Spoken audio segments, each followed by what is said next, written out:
নমস্কার বন্ধুরা, আমি সিথি। আমার রান্নাঘরে আপনাদের সবাইকে স্বাগতম।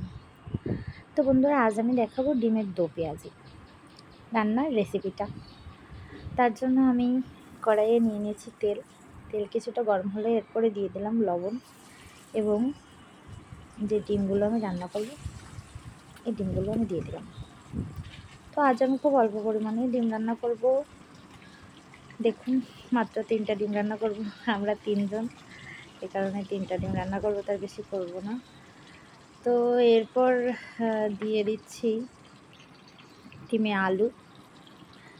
আমি মাংসের মতো করে আলু কেটে রেখেছিলাম, মাংসে যেমন করে কেটে দেয় ওরকম বড় বড় করেই কাটতে হবে। ছোট করে কাটলে অতটা মজা আসে না, এরকমটাই আসলে ডিমের মতো কিছুটা গোল গোল দেখা যাবে, বেশ ভালোই লাগে।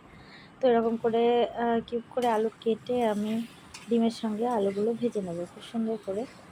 দেখুন বন্ধুরা, যদি আমার রান্নার ভিডিওগুলো আপনাদের ভালো লাগে তাহলে অবশ্যই চ্যানেলটিকে সাবস্ক্রাইব করে পাশে থাকবেন এবং কমেন্ট এবং শেয়ার করবেন। কমেন্টের মাধ্যমে জানাবেন কোন রান্নাটা আসলে আপনাদের কেমন লাগছে, আর রান্নায় কোনো ত্রুটি থাকলে সেটাও অবশ্যই আমাকে জানাবেন।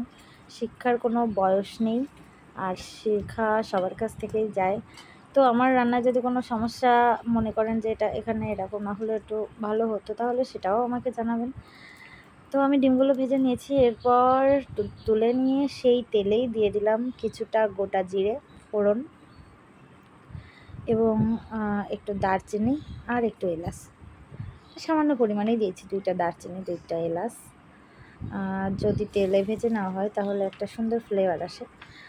কিছুটা ভাজা ভাজা হলে আমি দিয়ে দিলাম কুচি করে রাখা পেঁয়াজ। দেখুন, পেঁয়াজগুলো আমি যে খুব বেশি ছোট ছোট করে কুচি করেছি তা না, হালকা একটু বড় বড় করেই কুচি করেছি। এবার এই পেঁয়াজটাকে আমি খুব সুন্দর করে গোটা জিরে এবং দারচিনি ও এলাচের সঙ্গে কষিয়ে নেব। তো দেখুন, তার উপরে আমি আরও কিছু রসুন কুচি এবং কিছু আদা কুচি দিয়ে দিলাম। আজ রান্নাটা আমি বাটা মশলা দিয়ে করছি না, আর যেহেতু দো পেঁয়াজি রান্না করছি, পেঁয়াজগুলো একটু আস্তে আস্তে থাকলে বেশি মজা লাগবে খেতে, এ কারণে আমি আজ কুচি কুচি করে দিয়ে রান্নাটা করছি। তো এরপরে আমি দিয়ে দিলাম হলুদ গুঁড়ো ও সামান্য পরিমাণে ধনিয়া গুঁড়ো, আর কিছুটা লবণ দিয়ে দেব। আগে কিছুটা দিয়েছি তাই এখন একটু অল্প করেই দিলাম। দেখুন বন্ধুরা, আর দিয়ে দিচ্ছি কিছুটা লাল মরিচের গুঁড়ো। এরপর আমি নেড়ে চেড়ে খুব সুন্দর করে মশলাটা কষিয়ে নেব। দেখুন, আমি কিন্তু খুব বেশি পরিমাণে তেল ব্যবহার করিনি। আসলে তেল যতটা কম খাওয়া যাবে আমাদের জন্য ততটাই উপকার, আমাদের শরীর ততটা ভালো থাকবে। আর তেল যতটা কম রান্না করা যাবে ততটা উপকার বলেই সবসময় তেল কম দিয়ে রান্না করার চেষ্টা করি। তো এখানে আমার আরেকটু তেল লাগবে, কিন্তু তারপরেও দেখুন আমি একদম কীভাবে ভাজা ভাজা করছি।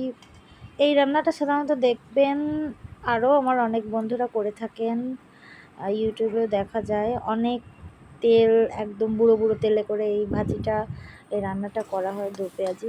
তো সেভাবেও অনেক স্বাদ লাগে, কিন্তু আমি আজকে একটু তেল কম দিয়ে রান্না করে দেখবো আসলে কেমন হয় রান্নাটা। তো আমার রান্নাটা প্রায় ভাজি ভাজি হয়ে গেছে। পেঁয়াজগুলো মশলাগুলো বেশ ভালো করেই কষানো হয়েছে। এরপরে দিয়ে দিয়েছি কিছুটা পরিমাণ পানি। দেখুন, পানি দিয়ে সামান্য নেড়ে চেড়ে আমি একটু সিদ্ধ করে নেব মশলাটা, আর একটু সুন্দর করে কষিয়ে নেব।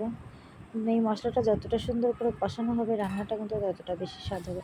এরকম পর্যায়ে দেখুন কষিয়ে নিয়েছি, বেশ কিছুক্ষণ ধরে কষানোর পরে আমি কিছু কাঁচা লঙ্কা কেটে রেখেছিলাম, সেগুলো দিয়ে দিলাম। দিয়ে আমি আরও কিছু সময় ধরে কষিয়ে নেব। কাঁচা লঙ্কার সুন্দর একটা ফ্লেভার ছাড়ছে, বেশ একটা অন্যরকম মজা মজা ফ্লেভার আসছে। আসলে না রান্না করলে রান্নাটা বোঝা যাবে না। এরকম পর্যায়ে আমি দিয়ে দিলাম ডিম এবং আলু। ব্যাস, বলতে হবে আমার রান্নাটা অর্ধেকের বেশি শেষ। এখন জল দিয়ে কষিয়ে নিলেই রান্নাটা পুরো কমপ্লিট। তো বন্ধুরা, দেখতে থাকুন, সঙ্গে থাকুন, আর ভিডিও ভালো লাগলে অবশ্যই কমেন্টের মাধ্যমে জানাবেন, আর আমার রান্নায় কোথায় কোথায় ত্রুটি হচ্ছে সেটাও জানাবেন। আর যদি মনে করেন যে আসলে চ্যানেলটিকে সাবস্ক্রাইব করে আমাকে সাপোর্ট করা প্রয়োজন, তাহলে অবশ্যই একটু সাপোর্ট করবেন, অনুরোধ রইল। আমি এই যে পানি দিয়ে দিয়েছি, এরপর কিছুটা দিয়ে দিলাম টমেটো সস। আমার কাছে টমেটো বড় মানে টমেটো নেই, এই কারণে আমি সস দিচ্ছি। টমেটো থাকলে আমি অবশ্যই টমেটো কুচি করে কুচিটা দিতাম, ওটাই বেশি মজা লাগে। তো দেখুন বন্ধুরা, নাড়াচাড়া করে এবার আমি ভালো করে ডিমটা কষাতে দিয়েছি। কষা কষা টাইপের রান্না হবে, এটা খুব একটা বেশি ঝোল হবে না। আর খুব একটা বেশি ঝোল হলে রান্নাটা না মজা লাগে না, একদম গা মাখা একটা ঝোল হবে। তো দেখুন কালারটা এত দুর্দান্ত লাগছে না, তো কী বলবো। আমি কিন্তু খুব বেশি পরিমাণে ঝাল বা খুব বেশি পরিমাণে মশলা ব্যবহার করিনি, তেলও খুব বেশি পরিমাণে ব্যবহার করিনি। দেখুন আমার রান্নাটা শেষ, আমি নামিয়ে নিয়েছি সার্ভিং ডিশে। তো এটাই আমার ডিমের দো পেঁয়াজি রান্নার রেসিপি। তো বন্ধুরা, আপনারা এতক্ষণ ধরে দেখলেন, আমার সঙ্গে থাকলেন, তার জন্য আপনাদের অনেক অনেক ধন্যবাদ।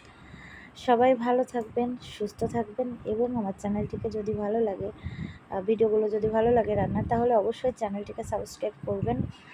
তো বন্ধুরা, এতক্ষণ আমার সঙ্গে থাকার জন্য অনেক ধন্যবাদ। সবাই ভালো থাকবেন, সুস্থ থাকবেন। নমস্কার।